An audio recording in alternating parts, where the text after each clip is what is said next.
Swing low, I swing was singing. I was singing low. that before I Yeah. came on here. Yeah. I need to. I was going to leave it to the end and start singing "Swing Low," but you beat me to Hey, it, sing it at the start. Holy shit. Man, mate. that's what you needed. That's what you guys needed. Yeah, it was. It was a look. The first thing I wrote down, mate, was blue kit gave me nightmares after last week. I was just like, I'm so used to seeing England play in white. As soon as they came out in blue, I'm thinking, Ah, here we fuck. go again. But mate, massive improvement. I'm not going to get ahead of myself, but yeah, definitely unexpected that result, mate. It was pretty clinical. There's a few little issues in my head that we'll talk about, Yep. but in terms of progressing from the previous games leading into the World Cup, mate, couldn't have asked for a better result tonight. This morning. Absolutely, man. You could see just Mm, how it lifted everyone. They were showing the extended squad that weren't even on the bench. They were showing yeah, they were all big smiles. smiles. Like Yeah, the crowd, everyone was super happy. Even Borthwick was fucking smiling. I haven't seen laughing. that guy. It was a Yeah, laugh. It wasn't a smile. I haven't seen that guy laugh or smile in ages, man. So, Yeah, no, like it you was good. It said, was good. building up to it, is this England just going to be like playing a very average building up to the World Cup, and then when it matters, because Yeah, that'll be their toughest game in their pool. I'm pretty sure it Argentina. was. Well, that was the thing. That was my biggest worry. I thought about it last week. I was like, if we can get a good result against Argentina, which will be tough, Yeah. it will set us up for the rest. Like it's a bit of breathing space. But we got that result, mate. It was massive. It was massive. It was really good. Really, really The good. 27-10. We're going to talk about the man of the moment before we get onto anything else.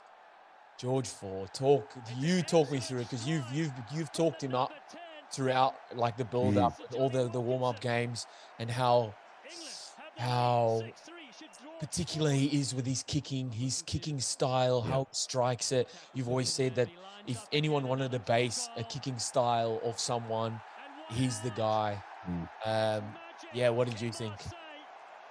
Mate, unreal. Again. I'll just echo what you just said. It's his the technical side of his game of his kicking is literally picture perfect. Again, if you watch his penalties, if you watch his drop goals, yes, but more so his penalties. Trust his timing, trust his process, keeps his head down well after he's kicked the ball. Trust that whatever he's done, he's going to get that ball to the target. And he looked up every time and they were going through the middle of the post, which, he's a great goal kicker. But in that moment, that atmosphere today as well just seemed unreal. It was almost like being at Twickenham. I mean, sitting on the sofa over here in Australia, like it sounded like they were playing at Twickenham. But yeah, he just had just that old head, mate. Again, around new players, I think we've touched on this as well. It's like having that balance between youth, that sort of excitement from the youth players, but then also having those experienced players to really ground those younger players if need be at those important times. But he just steered the ship the way he had to, mate. He sort of closed that game out. He just yeah, it was good to watch. He doesn't always play like that. I'm not going to lie. He's not always as. I mean, he's always reliable off the boot, but I feel like I think I've said prior, his general game can be quite basic, I guess, in this Yeah, day and age. yeah, But he's always solid. He always does a job. But today just showed me, he can, if you're looking for someone to settle the team down and just steer the ship, he's your man. yeah. And like Unreal. I think the biggest thing for me was, and it's probably their game plan going into it, was anywhere from the 10-meter looking to set him up for either a drop goal. I mean, how many drop Yeah. goals? Three? Was it Three, three drop yeah. goals? And And any good. penalty from 10 meters or the halfway, because Elliot Daly took a few. Any, I mean, I think he missed the one, but anything from there in was just go for post. Well, They I need, just heard his yeah, go sorry, on. you go. I was just going to say, I just heard his, he obviously got man of the match. I heard his interview and he was saying, obviously, a bit of a greasy ball. So, and obviously being one man down so early as well.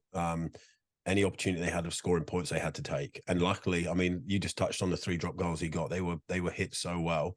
Yeah. One was from the halfway line and Yeah. it just sailed through. So, again, it's one of those moments where you lose a guy so early, and it's like, all right, shit. Now we've really got what's our plan B? We've talked a lot about this. So plan B, plan A is what we go with. But yeah, he just sort of, I feel like he settled everyone down, and not even as a kicker, but as players for England as well. When you see that scoreboard ticking over, when in your head that you're a man down, it's a bit of a confidence boost. So that he to me that was like almost a perfect game from George Ford today. Absolutely, man. That scoreboard pressure makes Yeah. does wonders for a team's psyche, and especially like you said, when they're a player down. Yeah. And they know like this is a must win, even if it was whoever it was against, like it was a must win for them just for their overall psyche. Yeah. Agreed. I think Agreed. their basics was a lot better in some points, but also then there was one point that I kind of highlighted, and I was like, fuck, in bigger games, they're gonna need to fix that up. Is one time they got a turnover, knock-on turnover, was in the first half, and they had an overlap of like 5v2, and Yeah. just their basic passing, like drawn pass, was Is so that when they ran? bad. Is that when he Yeah, ran and it? they It run literally just out. ran over the sideline. Yeah, yep. And Yeah, Johnny Gray then got the penalty against him for not giving them the ball over the I was touchline. thinking exactly the same thing. Though that particular those last two passes, one was behind, one was too Yep. far in front, and Yep. it killed the flow of that move. And Yep. you look at the better teams in the world at the moment, they're the ones in those moments who are just smashing They're that scoring play that. and Yep. scoring. So definitely, mate. Like I said, there's a lot of positives to take from previous games, but obviously a lot to work on as well. I think it's important that when you come out of wins like that, that you still identify the key points that you really need to work on. Yeah, absolutely. I thought Mitchell at 9 brings a different aspect to them. They're so used to their traditional, just nice pass and high box kick. Where Mitchell, like for Saints, man, they've obviously got a very attacking mindset, and he's so quick around the ruck, and that he brings that different aspect to it. I think that's good for them. It's almost It is. I wrote disguise. that down. One of the first things after the Curry red card, I was like, Yep. Mitchell was impressive, and he, like you said, just darting around that ruck, keeping the forwards on their toes. Well, you're right, mate. We've had those scrum halves over the past few years. Great service, which Mitchell has got as well. He's got a great service, but he's just got that running game about him as well, which keeps the opposition on their toes. So I was impressed with Mitchell today. And you mean we have to talk about it? You mentioned it. The Mm. red card for you? No, mate. I don't play anymore. This is what I was actually going to ask you that question because you're a current player still. Well, you were maybe Done up to a now. few weeks ago. Done now. Listen, we'll refer to you as a current player, Yeah. but to me, it was just like, I don't know, mate. That's so hard. I'm going to ask you. It's I'm so going to hard. ask you. Yeah. It's so hard. Like as soon as they landed, he's made contact. And it's like you can't, if you go low there, you're going to get knees in the head because he's come down from a kick. So he's gone a bit high, and they've just like, man, he's not going in wanting to headbutt the guy. If it was shoulder on head, I get it. But like when that got pulled up, right? Yeah. I was like, okay. I was like, this modern age game. I was like, okay, this could be a yellow because it was, unintentional head collision. Then it was red, reviewing the red card, and then the red card, and I'm sat there going, this like, at the end of the day, a bit cliche. It's a contact sport. Yeah. I know we've got to protect the player, but that there is just, I don't know, mate. It just seems to me that it is a tough one, mate. I mean, do we really want to be? If a red card to me is a red card, by all means, give a red card. Like we don't want foul play, but do you really want to ruin? I wouldn't say ruin, but do you really want to jeopardize such an important game? Yeah. That to me, I mean, what is that a red card to you? Because to me, that's not a red card. Maybe a yellow for just being a bit reckless. Yeah, I'd say yellow, but in the landscape of rugby and now what they're giving red cards, like when I saw it, I'm like, oh, they're 100% going to keep that a red card. And what really this is, that sets up now for the rest of the tournament. Anything around there, anything to do with the head is going to be yellow or straight red on review, and they're going to fucking give it a red. The problem I have with this is because in the World Cup, you've only got X amount of games, maybe 5. How are they suspending players? How long are they going to suspend players? Like how he has to get at least a week now, and maybe even 2. So it's like, oh fuck, man, it makes it hard. Hopefully, like they can sort that out, and maybe it's not that many suspension, like weeks suspended, but like I said, I don't want to repeat myself. If it was a reckless play in terms of a shoulder or a knee to the head, I completely understand it. But these guys, and I'm not referring to England, but these guys have worked so hard to get to represent their country in a World Cup. That Tom Curry plays like that. He plays hard. He plays tough. Yes, it was a collision with both heads, but I'm just struggling to see how you can give a red. Look, I understand the rules. I completely get it. But this is rugby, man. It's a contact sport. There's got to be some element of, okay, these players have he's gone in for the tackle. He hasn't looked to headbutt him or anything.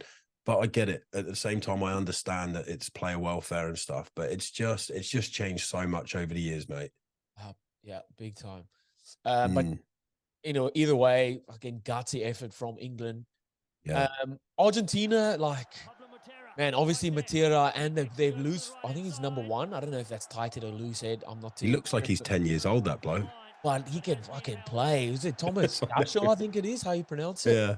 Man, he's just shrugging people off. It's a little tempered bowling ball. So I thought they were really, and it's funny how at the start I thought they were dominant, the Argentinian forwards, but as the game went on, that flipped and England forwards started to become more dominant. I was actually enjoying Ben Earl celebrating every decision. Oh, I was waiting for it. I was waiting for it. It actually, I understand the celebration in that moment, you know, pressure of win that first game. Again, I think they just need to tone it down maybe a little bit. I thought, mate, I completely agree with you. I think Argentina started on that front foot. Courtney Laws, for me, really changed the momentum of that game in terms of the turnovers, his tackling. Like, his work rate is just next level. Yep. It's crazy. So I think his work rate really set the tone for the English forwards. And then even at scrum time, mate, I was just watching, which is so, I mean, the English rugby side have always had a strong pack. Argentina have always been renowned for having a strong set of forwards. And just to see England almost dominated scrum time as well, it was like, wow. And then I think the pleasure of having a big pack is you've got the likes of Joe Marler coming on, you know what I mean? And these big, physical, experienced players. So when these front rowers do get a little bit fatigued, you still got that experience coming on, and it was good, man. It was good. It was good to see the English pack step up. Yeah, and then another worry for the Argentinians is Santiago Carreras. They're 10 getting injured, and from what the commentators said, they don't have another specialist 10. No, so they might be having to call someone back in, and that's a big worry for them, man. Like, I think they will make it out of their pool, so they'll beat like the likes of Japan and Chile. But then it's going forward, man. You need a 10 to steer the ship. It doesn't make sense to me. Why would you carry it? Like, it's a key, key position on the field. Yeah, when the commentator said that, I was like, how would you not have another specialist 10? But there must be another player there who they've been running at 10. It has to be. There's no way in the world you can just run with 110, but they definitely need some kind of specialist 10 for the rest of the World Cup if he's to miss games or the rest of the World Cup. But beautiful, man. It was a great start to the World Cup or the campaign for England. I think it's, again, a settler for them, sets them up for the rest of the group. They'll be going into this next group or these pool games with a lot of confidence, obviously wanting to kind of stamp more of their authority. But great for them, great for the English fans, great for all their coaching staff. It was good to see them all happy. And like we said, we want English rugby to be good. Well, we want all rugby to be good, right? Like we want it to be an amazing tournament. But yeah, I just before we close this, I don't know if you saw the man of the match presentation at the end. Did you see it? No. Like, George Ford got presented what to me looks like a mini saucepan on some sort of. Did they have a little bit of stuff on it? It had like a saucepan with a handle stuck on this bit of wood, white wood, with a little bit of writing in the middle of the saucepan. I might be wrong, but mate, have a look at it, because if I'm performing in the World Cup, getting man of the match, I'm not wanting a mini saucepan, mate. What we don't see is maybe a little envelope afterwards with a bit of cash in it, and that makes up for it. Hopefully, maybe. I hope so, because have a look, see what you think. It might not be a saucepan, but it looked like a saucepan to me. A little beret might have been better for being in France. Yeah. Don't expect anything else from the French. But anyway, beautiful, mate. Lovely. Amazing. All right, guys. Again, hit the subscribe, like, share. Loving all the comments and feedback, and so much more to come, man. This is not even the first round of the World Cup done yet. No. And there's so much to talk about. I don't know if we're going to be able to keep on top of it. There's so many games. There's so much to talk about. I feel overwhelmed with all the games, man, but it's great. I know. We do our bits that we want to, and we'll go from there. Should be good, mate. It's going to be a good tournament. Beauty. All right, guys. We'll see you next time. Mate. Bye. See ya.